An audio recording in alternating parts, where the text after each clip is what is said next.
going on, you guys? Welcome back. Last video we were working on Frankenstein here. We got the battery mounted up front, got our headlights mounted, ran some power cables all the way to the back here, fixed our gear selector switch down there, that way it shows us what gear's on the dash. I've also since then finished cutting and welding the pedals up for our throttle, you see there, and our brake hooked into our master cylinder.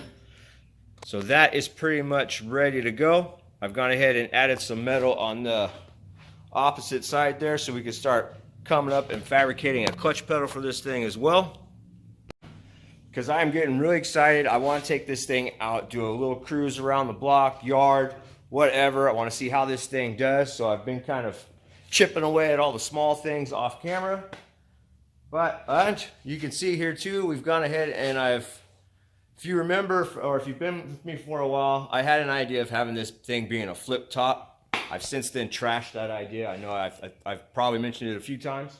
So I've been goofing off, trying to, and coming up with another little hoop design. So I think that actually looks pretty good. Probably gonna stick with that design. Keep it simple, right? So. But the thing is, on the ground, we got the Mustang on the lift because now we're going to dig into this rear end here and we're going to swap out gears. Now this thing has a set of 355s in it, which worked really well at first. But now that we've gone ahead and I've started fixing some of the issues, like we got a torque converter more suited for this car. We've done some work with the transmission. It's got a manual valve body in it now. Different boost controller. All the power, everything's coming in. I got my two-step working, so everything's coming in sooner, everything's coming in better, everything's starting to work with each other better. So now, and because of that, it is running out of gear. So on that chair right there, I got a set of 331s. We're gonna go ahead and pull the 355s out, put in a set of 331s, which would help me at the end of the track. And get this thing back on the ground, take it out, and see what the draggy says, see how well it's doing. But right now, I'll go ahead and get you set up. We'll get the wheels off, drive shaft out, get that cover off, and take a look at the gears inside.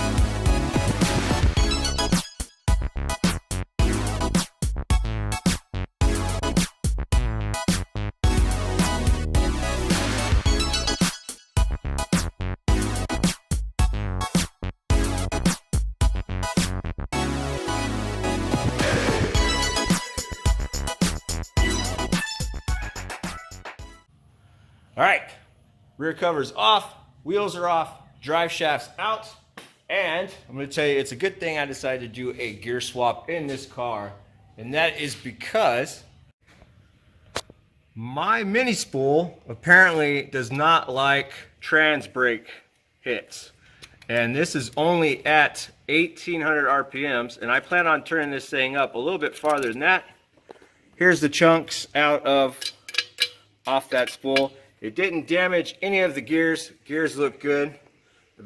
But that's all right. We plan on changing these out anyways. Now I've already taken these clips out and I've cut a ½ inch off each one of these blocks here so I can move it up and down. And the reason I did that is because I want to be able to get that block up high enough to where I can still remove the clip on the inside there. And my plan is to take that, tack weld it into place, do the same on this guy down here as well, pull this pin, rotate this whole assembly here, and be able to weld all the way around the top of this guy, then put this, spin it back into place, reinstall that pin, and then weld everything up along here. All right, it is the next day. I did everything I said I was going to do. I went ahead and removed everything from the housing. We got the carrier out, the gear off, cleaned everything up, and I got this thing fully welded up into place. And of course, I let it sit overnight because I wanted everything to cool down before I could continue on with doing my gear swap. I wanted everything to cool down in the housing where it's supposed to be. That way there was no, like, it didn't cool funny, or I just wanted it to cool where it was. And you see, I mean, that way everything spins over, turns nice and free. I have double checked. Axles do go in and out like they're supposed to. C-clips can be installed and removed like they're supposed to. Just everything's locked up and welded together now. As a matter of fact, I'm gonna go ahead and show you what it looks like before I continue on doing a gear swap. So here's the housing right now.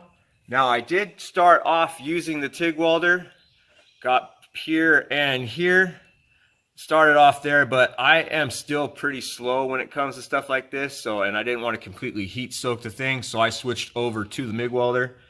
I have bars here connecting both sides together, and then everything is fully welded up. This pin does install and remove fine. Axles go in, clips can be installed and removed. And then we'll go ahead onto the back side here, where you can see everything is fully welded up as well. And then this is a piece of 3/16 plate that was bent to cup all the way around as much as possible, and then fully welded up, of course. That way everything is fully locked together. Now I do plan on fully upgrading this housing in the future. I want to do the big bearing kit. I want to do the full spool C-clip eliminators, but for right now, this is gonna have to do. So now what I need to do is we'll go ahead and get that carrier back out of the housing, go ahead and install our new ring gear, which I have sitting over here.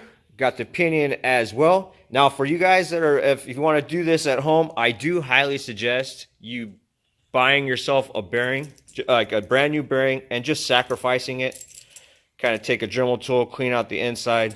That way when you install it in the housing, you can put your shims on, you can drop the bearing into place, get this installed in the housing, snug it up, check your lash and all that stuff, add or subtract shims when needed.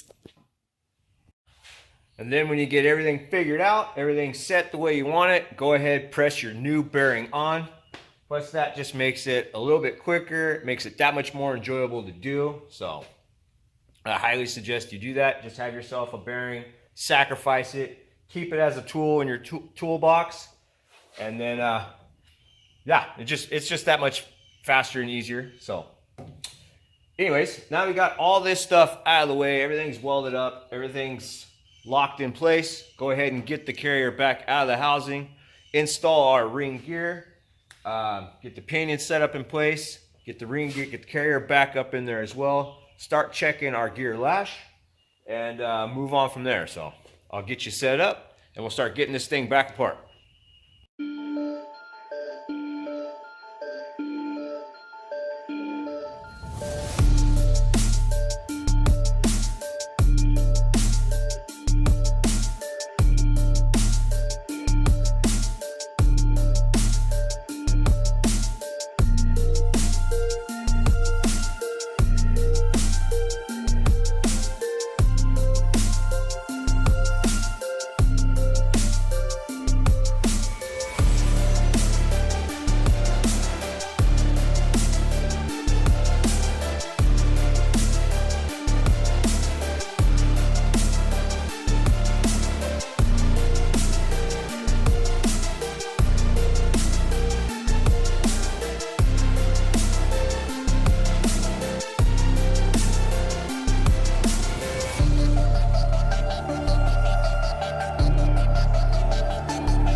All right, carrier and pinion are installed. Everything, I went ahead and rotated everything over, and it is actually a bit snug, and I'm going to show you why here. So here is our ring gear, and if you can see real close right up there in the edge, that is the only spot right now where it is got full contact with our pinion gear, and that tells me my pinion is set too far in the case. And when I have a hold of my pinion, I feel zero backlash. There is no play between the ring gear and the pinion, which also tells me it is too tight. And because it sits so far up there, is telling me that the pinion is sitting too far in. So now I'm going to do is I'm going to pull the carrier back out of our housing, pull the pinion back out, remove one of my shims, reinstall everything, retorque, double check, and I'll repeat that process until I get the correct depth. So I'm going to go ahead and do that right now, get that changed out, and then I'll be right back to show you guys how it looks. All right, everything's been removed. A shim has been removed from the pinion. I swapped it out with a half-size shim. Reinstalled everything, tightened it all back up. Have our pinion locked out with a tool I made from scrap metal. Also got our dial indicator hooked up on a magnetic base to check backlash. And we are right within spec, which is between 8 and 12 thousandths. Go ahead and show you that real quick. All right, you can see there, it is just sitting below zero. Go ahead and rotate that thing, and we are just at just about 9 thousandths, so 0, 9. I guess if you add, you split the difference between those two, we're about 9 thousandths, maybe a tad over, which is right in the recommended lash, which is like 8 to 12 thousandths. I've also gone ahead and kind of rotated this thing over before locking everything out. And you can see we are riding just above center on our pinion and ring gear. It's not too bad. You can usually adjust that by adding or subtracting shims here and then double checking your pinion depth to make sure you keep everything where you want it, add, subtracting, and it could take a while, so be prepared to give yourself at least a couple hours in the day to do this. Now I am gonna play with it just a little bit longer, see if I can get it any better by adding or subtracting shims. But once I get it where I want to sit, where I want it, I'll go ahead and get everything reinstalled, or I'll make sure we get the new bearing pressed on, crush sleeve, get everything reinstalled, get everything torqued so we can get some fluid in this thing, get it on the ground, take it out for a test drive just to see how it acts with the new gearing. I will include in the description of this video a PDF that contains all the clearances, all the backlash tolerances, run out tolerances, torque specs, how to correct pinion depth, wear patterns, all that stuff. You can find that in the description.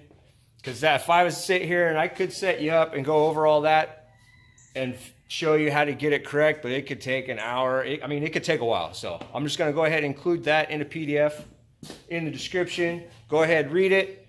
Hopefully it helps you guys out. But like I said, I'm going to go ahead. I'll play with this just for a little bit longer. See if I can't get that a little more centered up. Get everything reinstalled, torqued up on the ground so we can go for a test drive. So, see you here in a second. All right, car's on the ground. We're all suited up, or belted up, I should say, except for that guy. Put your shoulder belts on, weirdo. We're going on a little test drive, see how this rear end does. Now we're just gonna take it real easy at first, just kind of get a feel for the new gearing, kind of see what the little handheld does. I don't have my laptop or anything, so we're just gonna check everything out and go from there. So Seth's gonna do some recording. Sure am. Here you go, bud.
All right, we're back. Test drive went pretty good. I even got the draggy all charged up. We were gonna play around with it for a little bit. It's starting to rain, so we came back, had to cut our test drive a little short. Two, on the drive as well, it is the gearing and all that stuff is putting everything in a different spot on the map. So next time I take this car out, I will need to get the laptop hooked back up to it and start doing some more drivability tuning and little launches and stuff like that. It was running good enough to do a little launch with him because I wanted to get him to feel it, and I just kind of wanted to see what our 331s do. And I will tell you, I like them. And actually, the car feels pretty good with those gears. I think it'll be a lot of fun once we get the tune set up and we get this car back on the track. So I don't know if you can hear it, but it's hitting the little metal roof of the shop. It's starting to pick up. So I'm lucky we got it back home while we did, because I got no wipers on this thing, and it is a pain to drive when it's wet outside. So, but anyways, I'm happy with the gear change. Everything felt good. No unnecessary noises in the back. Feels like it's going to do a heck of a lot better once we get the tune set up right. So, anyways, I'm going to end this right here. I will put, like I said, I'll put a link, or not a link, I'll put a copy of the PDF or whatever in the description, so you guys have all of the necessary, like, you okay? All the necessary torque specs, clearances, how to correct some of the problems you may have if you're setting up the range yourself. I'll make sure to put that in the description. Hope this helps some of you guys out. Hope it makes it so it's not less intimidating. And I'm really interested to see how long this welded carrier holds up. Like I said, I do plan on upgrading this housing. I want to do the big bearing kit on the ends, full spool, C-clip eliminator. So that is in the near future for this car. But for right now, like I said, we're going to drive it. We're going to have fun. So again, I hope you guys liked this video. Seth, did you have fun? Oh, I had a blast. Hit that subscribe button if you haven't already. Thank you guys for hanging out. Thank you for watching. Get out there and work on your stuff. Again, you guys, thanks for hanging out. I'll catch you on the next one.